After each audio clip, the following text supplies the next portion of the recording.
बचपन के ताने, सख्त तनकीद या गुस्से में कहे गए अल्फाज बरसों तक हमारी यादों में ताज़ा रहते हैं। ये ज़ख्म नज़र नहीं आते, जिसकी वजह से उनके असरात को अक्सर कम समझा जाता है। जब हम कहते हैं मैं तो मजाक कर रहा था, तो ये बहाने अल्फाज के असर को ख़त्म नहीं करते। तलवार जिस्म को ज़ख्मी करती है, जबकि अल्फाज इंसान के अंदरूनी वजूद को ज़ख्मी करते हैं। एक जुमला ज़िंदगी भर की मोहब्बत, इज़्ज़त और एतिमाद को चंद सेकंड में गिरा सकता है।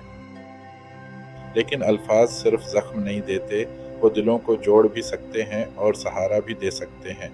मुस्बित अल्फाज जैसे तारीफ़, हौसला अफजाई और दुआओं से भरे अल्फाज लोगों को मुश्किल वक्त में सहारा देते हैं।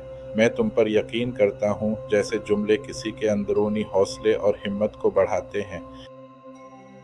मुस्बत अल्फाज का वज़न बोझ नहीं बनता, बल्कि सहारा बनता है। एक सादा मेहरबान तबसरा किसी की ज़िंदगी में बड़ा फ़र्क ला सकता है।